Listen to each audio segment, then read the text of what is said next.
ये जो अभी आतंकवादी मारे गए हैं, आतंकवादी मारे जाते हैं, हम सब पक्ष में हैं, लेकिन हर जगह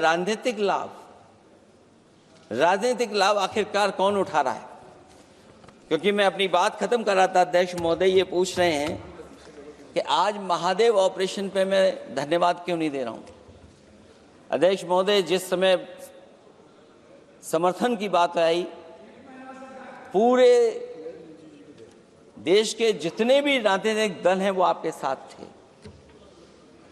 आखिरकार इनकाउंटर कल ही क्यों हुआ?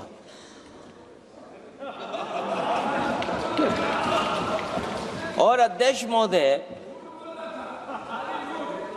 फिर वही बात मैं दोहराऊं जिसकी वजह से पहलगाम हुआ, जिसकी वजह से पुलवामा हुआ।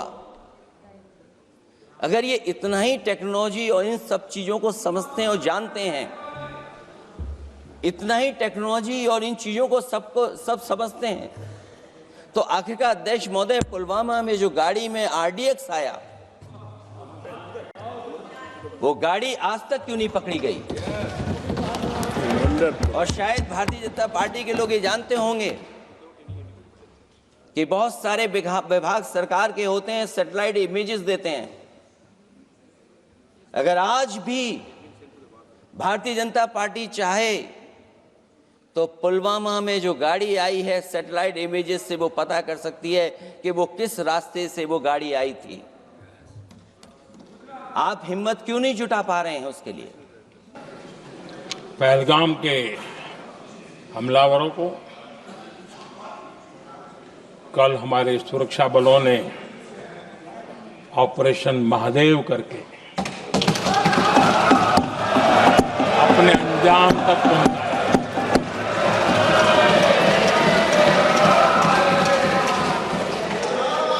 लेकिन मैं हैरान हूं, यहां ठहाके लगा के पूछा गया कि आखिर ये कल ही क्यों हुआ?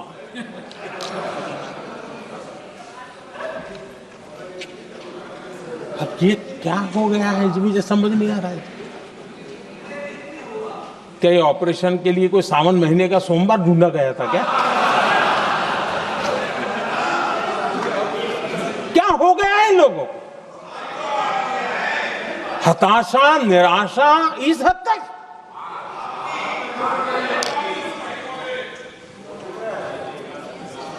और देखिए मजा, पिछले कई सप्ताह से हाँ ऑपरेशन सिंदूर वगैरह तो ठीक है, पहलगाम के आतंकियों का क्या हुआ? पहलगाम के आतंकियों का अब हुआ तो कल क्यों हुआ?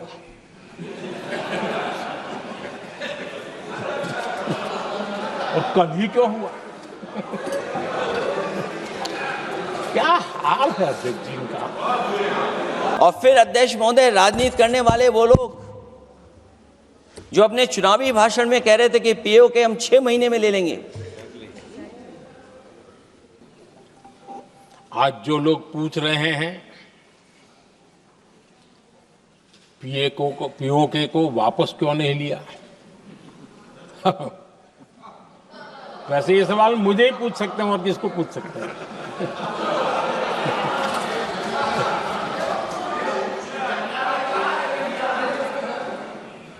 लेकिन इसके पहले जवाब देना होगा पूछने वालों को। किसकी सरकार ने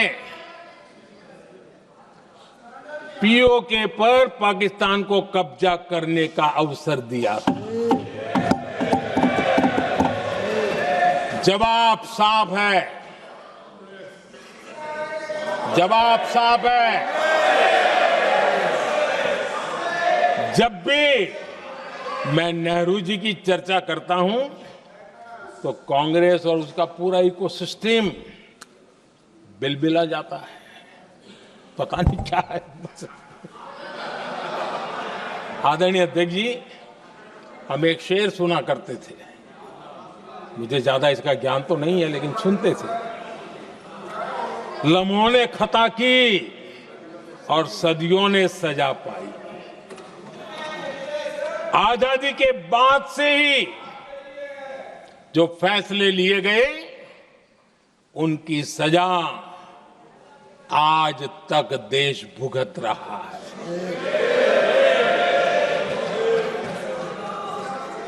यहां बार बार एक बात का जिक्र हुआ और मैं फिर से करना चाहूंगा।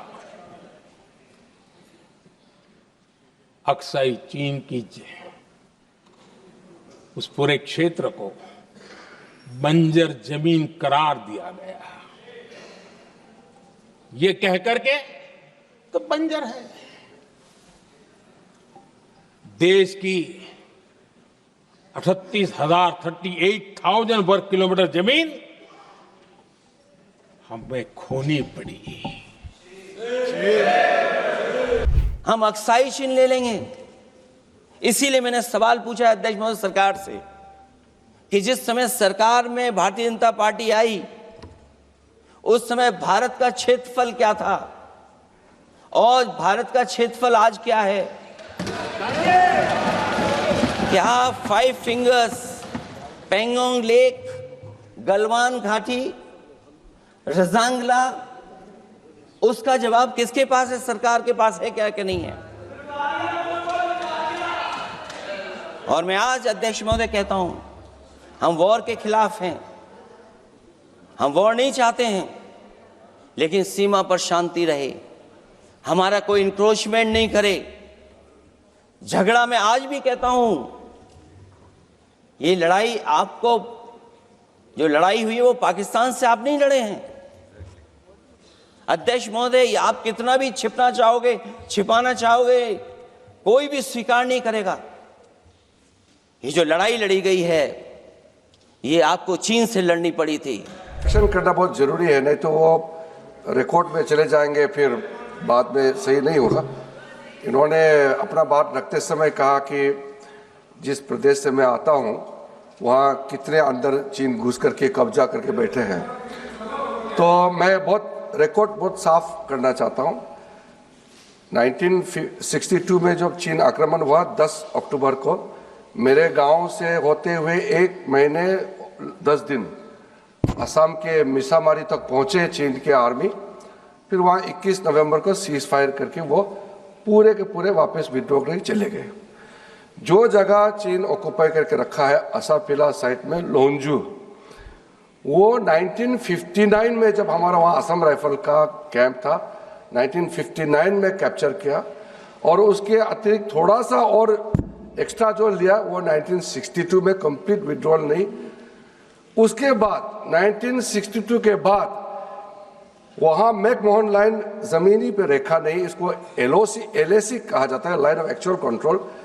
1 इंच, कई सरकार आए हैं 1962 के बाद अरुणाचल प्रदेश में 1 इंच चाइना ने एक्स्ट्रा ना अंदर घुसा है ना जमीन लिया है। ये रिकॉर्ड क्लियर होना चाहिए। ओके।